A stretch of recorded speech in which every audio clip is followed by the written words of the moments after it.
მიზეზით, რომ აგვისტოს ინფლაციამ სტუმარი გვერდება თემაზე სასაუბროდ ირაკლი ლექვინაძე კონკურენციის და მომხმარებლების დაცვის სააგენტოს თავმჯდომარე. მოგესალმებით, მადლობა, რომ ხართ ჩვენთან სტუმრად. ფასები რომ არის მიზეზი თქვენ მიერ მონიტორინგის დაწყების, ეს უკვე მოვისმინეთ, უფრო კონკრეტულად რატომ დაგაინტერესათ ამ ზრდის მაჩვენებელმა აგვისტოს ინფლაციის შემდეგ და არა მანამდე, როგორც აღნიშნეთ, წლის დასაწყისიდან გვაქვს სახეზე ეს გაძვირება.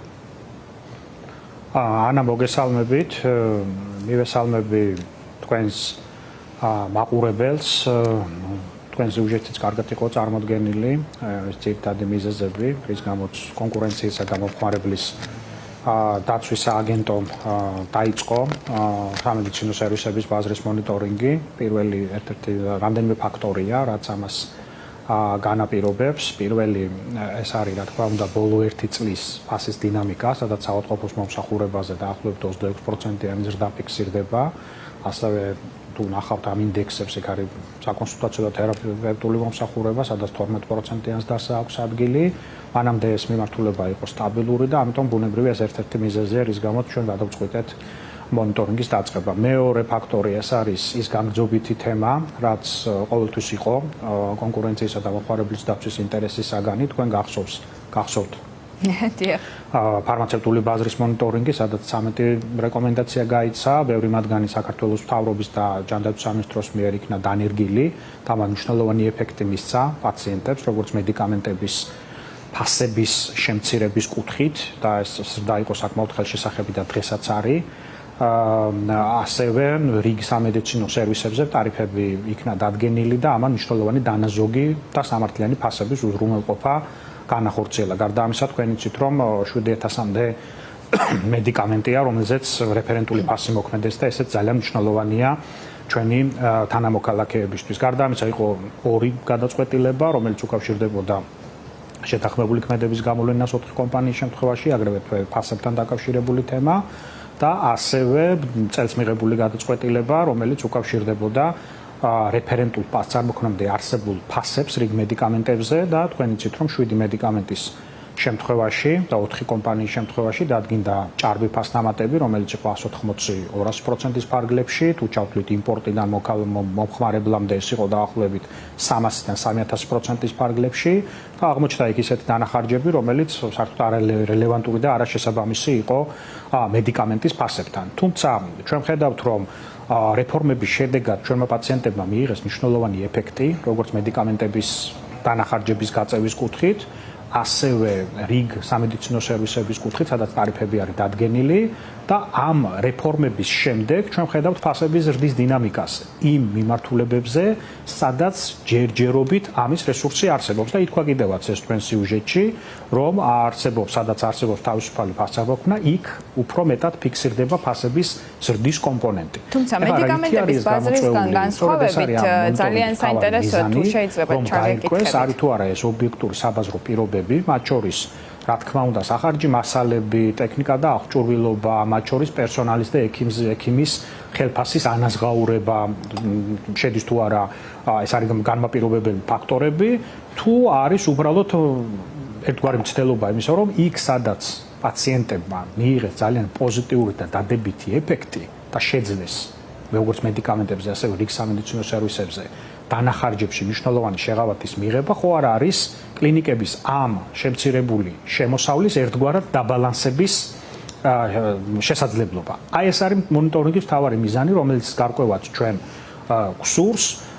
ამ ეტაპზე ჩვენ ჯერჯერობით არ ქონია კომუნიკაცია სამედიცინო დაწესებულებებთან და ეს მოხდება უახლოეს პერიოდში. ამ ეტაპზე ჩვენ ვამუშავებთ საერთაშორისო საუკეთესო პრაქტიკას, ასევე აქტიურ კოორდინაციაში ვართ ჯანდაცვის სამინისტროსთან და უახლოეს პერიოდში ჩვენ ბუნებრივია პირველი შეკითხვებით უკვე მივმართავთ სამედიცინო დაწესებულებებს, რადგანაც მათგან მივიღოთ ობიექტური სურათი და ობიექტური ახსნა და პოზიციები იმასთან დაკავშირებით, თუ რამ განაპირობა განსაკუთრებით აი რეფერენტული ფასების და რიგ სამედიცინო სერვისებზე დადგენილი ტარიფების შემდეგ გარკვეული ფასების მატება რიგ სამედიცინო სერვისებზე და მათ შორის კონსულტაციებზე, რომელიც მნიშვნელოვნად არის სამედიცინო კონსულტაციებზე, რომელიც მნიშვნელოვნად არის გაზრდილი ბოლო პერიოდში.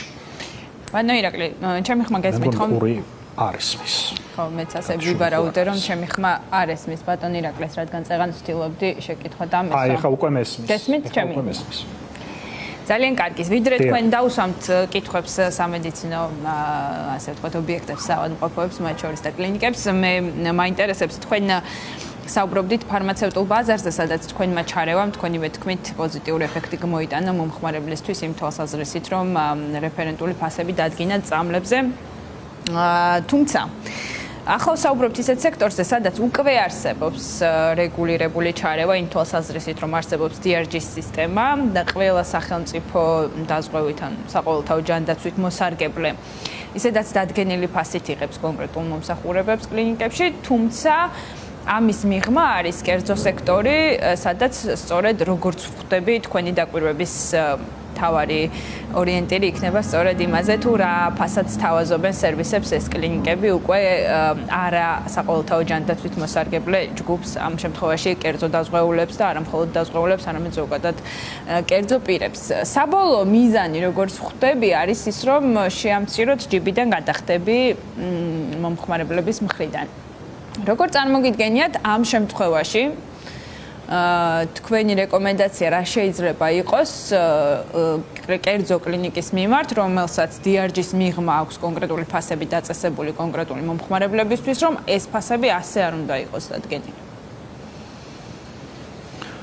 მთავარი მიზანი არის, რომ ის პოზიტიური ეფექტები, რომელიც ჯანდაცვის სექტორში ბოლო პერიოდში გაატარა საქართველოს მთავრობამ და ჯანდაცვის სამინისტრომ და მათ შორის იყო ჩვენი რეკომენდაციებიც, და ეს პოზიტიური ეფექტები საბოლოო ჯამში პაციენტისთვის არ იყოს გადაფარული იმ ნაწილში გაძვირების ეფექტით, სადაც ჯერ კიდე ამის რესურსი არსებობს და არ არის დადგენილი ტარიფები. სადაც არის დადგენილი ტარიფები, ეს ეხარება საუკეთესო პრაქტიკას და ამის პოლიტიკის განხორციელებას ჯანდაცვის სამინისტრო უზრუნველყოფს, თუმცა არის რიგი მიმართულებები, სადაც ჯერ ესეთი დადგენილი ტარიფები არ არის და სწორედ ჩვენი გარკვევის მიზანი არის თუ არა სამართლიანი და ხელმისაწვდომი ის ფასწარმოქმნა, რომელიც ამ რეფორმების შემოღების შემდგომ მნიშვნელოვნად გაიზარდა და სწორედ მაგის გარკვევა გვინდა ჩვენ, რომ ხომ არ არის ჭარბი ფასი, თუნდაც იგივე საკონსულტაციო მომსახურებაზე, როდესაც მე თქვენ მივდივართ საავადმყოფოს მომსახურებებში, ვიღებთ, აი გეტყვით მივალ მაგამდეც, ან ვიღებთ მაგალითად ამ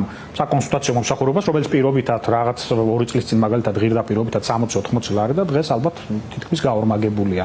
უბრალოდ გვაინტერესებს რითი აიხსნება ეს, შეიძლება მართლაც ობიექტური ფაქტორებია და იქ ხო თქვენ სიუჟეტში კიდევაც, რომ აი რატომ მოხდა ეს. თუ ეს არის, კი ბატონო, ამას დაერქმევა ობიექტური საბაზრო პირობებით არსებული გარემოება და კიდევ ერთხელ ვამბობ, ფასები უნდა იყოს სამართლიანი და ფასები უნდა იყოს ხელმისაწვდომი, მაგრამ თუ არის მცდელობა იმისა, რომ ის დანაკლისი, რაც პაციენტებისთვის და პაციენტის ინტერესი ძალიან მნიშვნელოვანია, რაც მიიღეს რეფორმის შედეგად პაციენტებმა, ამის დაბალანსება ხდება მაგალითად სამედიცინო სერვისების უფრო მეტი შეთავაზებით, ვიდრე ეს საჭიროა.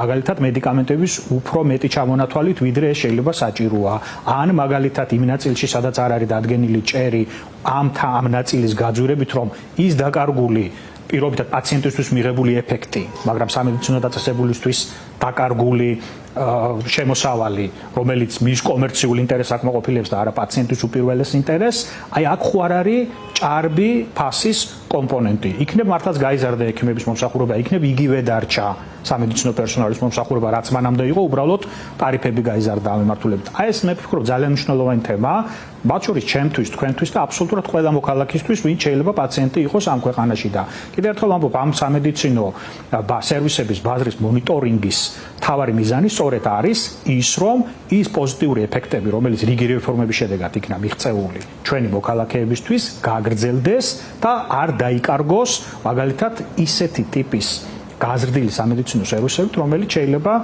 არ იყოს შესაბამისი რიგ პაციენტებთან მიმართებაში. ამიტომ მნიშვნელოვანია ეგ მონიტორინგი, ეს გასცემს ობიექტურ სურათს. ეხლა წინასწარ საუბარი იმაზე, რომ მართლაც არის სადღაც დარღვევა თუ არ არის დარღვევა, ამაზე საუბარი ნაადრევია. ჩვენ გვაქვს 250-მდე სამედიცინო დაწესებულების ჩამონათვალი, სადაც გვექნება აქტიური კომუნიკაცია, მივიღებთ მათ პოზიციებს, განმარტებებს და დავინახავთ სრულ სურათს.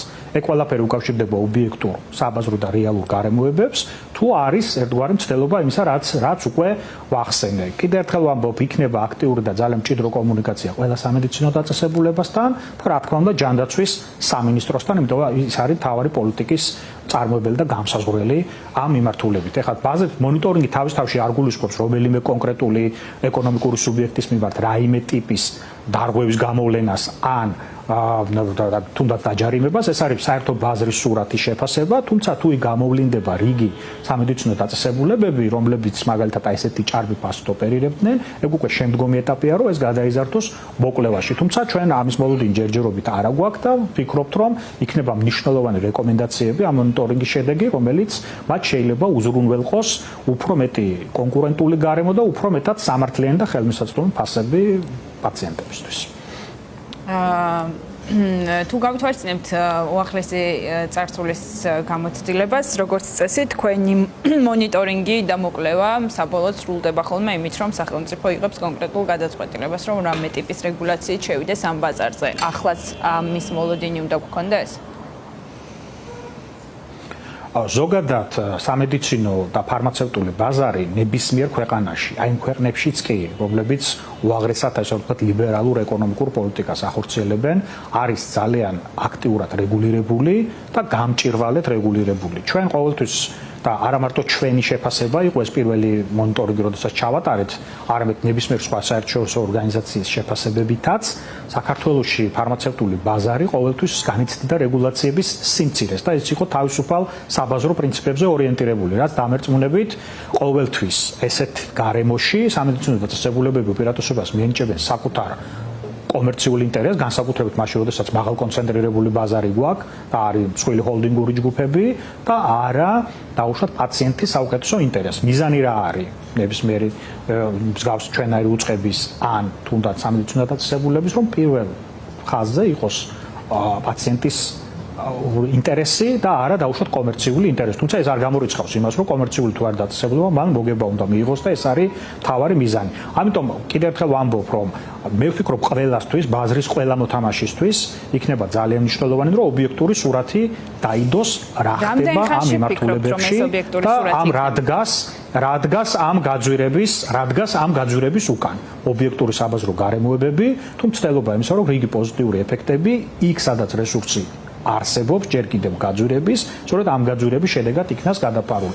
ჩვენ ვფიქრობთ, რომ ეხლა ეს პირველი ეტაპი და ალბათ შუალედური ანგარიშები გარკვეულწილად გვექნება, გარკვეული პერიოდულობით, რომელსაც გავაცნობთ საზოგადოებას. ვფიქრობთ, რომ ასეთი შეიძლება იყოს წლის ბოლოს პერიოდი, როდესაც გარკვეულ შუალედურ სურათს თავდებთ. ამ ეტაპზე ჩვენ ვართ საერთაშორისო საუკეთესო პრაქტიკის დამუშავების ეტაპზე და ამის შემდგომ უკვე გადავალთ კომუნიკაციაზე სამედიცინო დაწესებულებებთან, რათა მივიღოთ მთავარ შეკითხვებზე მათი მხრიდან დასაბუთება პოზიცია თუ არგუმენტაცია თუ რას უკავშირდება აღნიშნული გაძვირების ტენდენცია ბოლო პერიოდში. მოკლე შეკითხვა ძალიან ცოტა დაგვრჩება დასაწყისშიც კითხეთ, რატომ გადაწყვეტეთ, რომ ახლა დაგეწყოთ ეს მონიტორინგი, მაშინ როცა ეს გაძვირების ტენდენცია უკვე რამდენიმე თვეა ჩანს რეალურად წლის დასაწყისიდან, ახლა მე-9 თვეა. ჩვენ შევხედეთ ბოლო 1 წლის დინამიკას ფასების და ბოლო 1 წლის წინანდელ პერიოდს თუ შევხედავთ, იქ ესეთი მკვეთრი მატება ფასების არ არის ამეთ საავადმყოფოს მომსახურებებზე და თუნდაც იგივე საკონსულტაციო და თერაპევტის მომსახურებაზე ბოლო 1 წლის დინამიკაა ეს, რასაც უყურებთ და ეს არის ასევე ლოგიკური გაგრძელება იმ მოკვლევებისა თუ მონიტორინგებისა, რომელიც ჩვენს მიერ იქნა წარმოებული ბოლო წლების განმავლობაში, რადგანაც ვფიქრობთ, რომ ეს არის ბაზარი, სადაც რომელიც ძალიან მნიშვნელოვანია, ძალიან ბევრი მოქალაქისთვის, არის მაღალკონცენტრირებული ბაზარი, არის ძალიან სენსიტიური პაციენტებისთვის, ამიტომ სამართლიანი და ხელმისაწვდომი ფასები ამ მიმართულებით არის ძალიან მნიშვნელოვანი. ამიტომ ისევე როგორც სხვა ბაზრები, მაგალითად საწვავის, რიტეილის, FMCG-ის არის ჩვენი მუდმივი დაკვირვების საგანი, ასევე ფარმაცევტული ბაზარის სხვადასხვა თუ სამედიცინო სერვისების ბაზარის სხვადასხვა მიმართულებით ყოველთვის იქნება ალბათ ჩვენი ინტერესის საგანი და ამ ეტაპზე, რადგანაც აქ დავინახეთ ჩვენ ის პროცესები, რაზეც ჩვენ უკვე ზემოთ ვისაუბრეთ, ვფიქრობთ, რომ ეს არის მთავარი საფუძველი ამ მონიტორინგის დაწყების. ამ მონიტორინგის დასრულების შემდეგ შეიძლება კიდე იყოს ახალი თემები, რაზეც ჩვენ აუცილებლად შეიძლება ვიფიქროთ და სხვა შორის კომენტარი მინდა გავაკეთო, ძალიან გაცხარებული რესპონდენტი იყო თქვენ სიუჟეტში და მას მინდა უპასუხო, რომ მე მგონი არანაირი თუ ის იცნობს ბოლო პერიოდში ჩვენი მოკვლევების და საბაზრო მონიტორინგების დინამიკას და იმ შედეგებს და რეკომენდაციებს, მე მგონი მას გაცხარების მიზეზი არ უნდა გქონდეს და მე მგონია რომ ძალიან კარგად იცნობს ყველაფერს ეს რესპონდენტი და ვფიქრობ რომ მეც მგონია რომ კარგად იცნობს, ამიტომ კი, გაცხარებას ჯობია რომ თუ რამე საკითხი აინტერესებს, ვზადავართ რომ გაუცვალოთ მისთვის საინტერესო ინფორმაცია.